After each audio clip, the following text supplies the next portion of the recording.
Não é de hoje que o inimigo vem procurando a quem possa tragar. O apóstolo Pedro já havia alertado a igreja primitiva sobre isso. E nos dias de hoje não é diferente. Por falta de vigilância ou descrença no mundo espiritual, o inimigo tem dominado a vida de muitas pessoas, fazendo com que elas se entreguem totalmente à sua vontade. A igreja de pé. É legião, tá? Pode soltar, pode soltar. É legião. Senta a mão pra cá. É legião. É legião. Tá? Ó. É legião.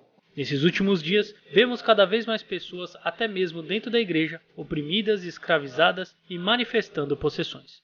Neste vídeo, o pastor Lamartine Pozzella vai explicar o porquê isso tem acontecido e como evitar que você seja uma vítima desse problema. Apenas antes de entrar no assunto propriamente dito, eu peço a sua ajuda com o seu like e te aconselho a compartilhar este vídeo com seus amigos e grupos do WhatsApp, pois é um vídeo que pode ajudar muitas pessoas. Como que os demônios entram nas pessoas? Sendo que as pessoas, na teoria, são imagem e semelhança de Deus. Como que Deus permite e como eles entram? Outra pergunta maravilhosa. Muita gente deve ter essa Eles dúvida, só né? entram por legalidade. Legalidade. Legalidade. A Bíblia diz assim: irai-vos e não pequeis. Não se ponha o sol sobre a vossa ira, nem deis lugar ao diabo. A palavra lugar ali é topos, de topografia, lugar físico. Tá. Deus é amor, não é? É. Quando você ama, você aumenta a presença. Não aumenta a presença de Deus, porque Ele está 100% na gente. Mas você dá espaço para a pessoa de Deus. Quando você odeia, quando você ira, olha, Aqui, ó. batalha aqui, ó. É batalha já. Mais água aqui, pastor. Quando você dá lugar ao ódio, à ira, o apóstolo está dizendo: não se ponha o sol sobre a vossa ira, ou seja, não vai dormir irado. Irai-vos e não pequeis, não se ponha o sol sobre a vossa ira, e nem deis lugar ao diabo.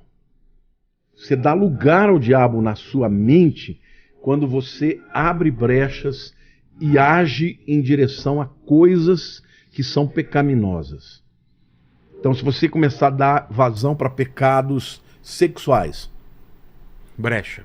ele vai entrar. É como se fosse uma armadura que você deixou de tapar uns buracos. Se você, por exemplo, usa droga. Outra brecha. Você sabia que a palavra droga... Gente, nós estamos falando de Olha só. batalha espiritual. Eu sou um cara que a minha voz nunca acaba. E fala bastante em culto, em tudo mais. Nada acaba. Eu tô falando de batalha espiritual. Eu tô falando, não é brincadeira. Tava achando estranho não ter Tá começado. vendo? Porque é uma coisa interessante e importante que vai falar. Então. Olha aqui.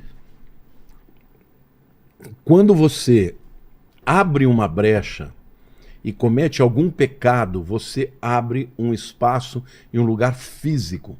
A palavra drogas, aliás, a palavra feitiçaria no Novo Testamento é farmaqueia, é drogas.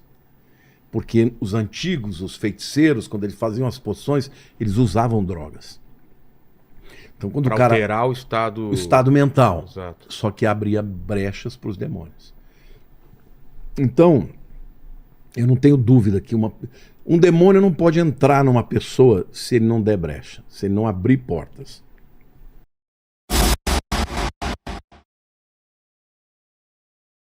Então, não existe uma luta que seja na mente que não vá trazer consequências. Por isso que você sente o peso. Eu estou te falando isso. Você falou, por que a gente sente o peso? Porque o peso é no corpo, não é só na alma. Mas por que tem essa coisa das pessoas, quando as pessoas... Tem gente que fala de olho gordo, desejar o mal. Por que você sente às vezes um ambiente pesado, sente que as pessoas estão querendo o seu mal? Por que isso te afeta? Afeta porque o mundo espiritual afeta o mundo intelectual e que por sua vez afeta a mente. Você vê esse negócio que eles falam, né, de planta seca pimenteira. É. Cara, acontece. Muitas vezes uma planta, ela recebe uma pessoa Animal, que tem né? animal, sofre, a planta pode morrer quando pessoas têm inveja, porque isso daí, no mundo espiritual, é uma energia mesmo. E potente, né? Pelo que eu tô vendo. Potente. Por exemplo, quando Jesus foi curar aquela mulher com fluxo de sangue, ele tá lá, tá todo mundo tocando nele e tal, e a mulher falou, pô, se eu tocar na hora da veste dele, eu vou ser curada. Ela tava com uma hemorragia há 12 anos. E ela foi se esgueirando pelo meio do povo e tocou na ponta da vida. E a fé dela... Ela sugou grande... a cura de Jesus. Olha só. E Jesus falou assim, alguém me tocou. Aí os discípulos, como assim? Tá todo mundo te empurrando, tá todo mundo aqui? Ele falou, não, alguém me tocou e de mim saiu o poder.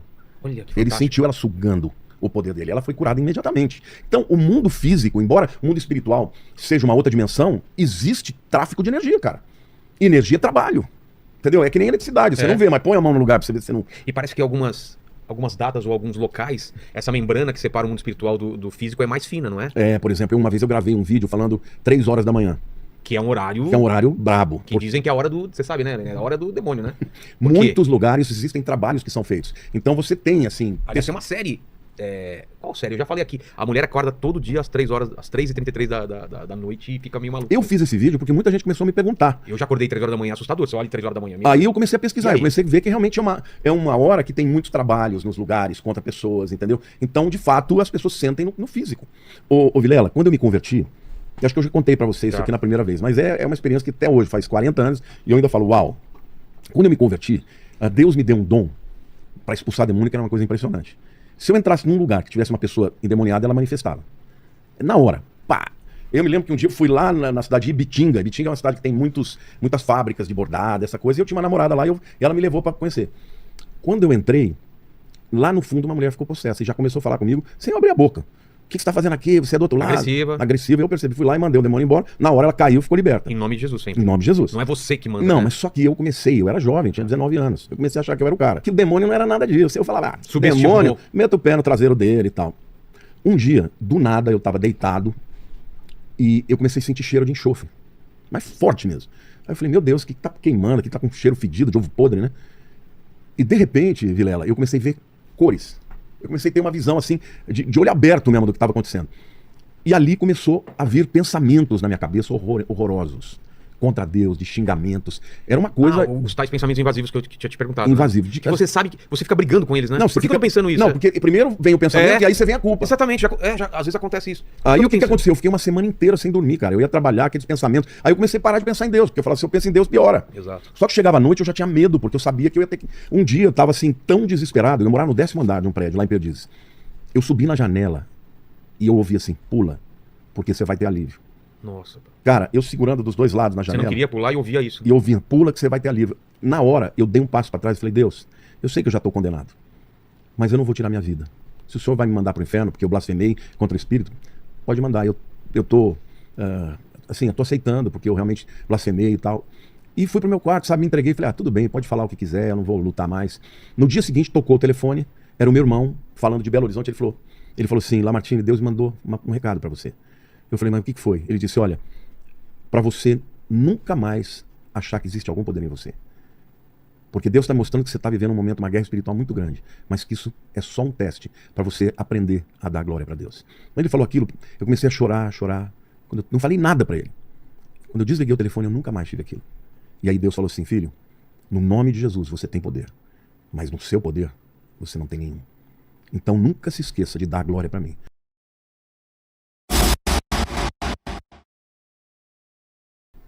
Como é que você fecha a porta?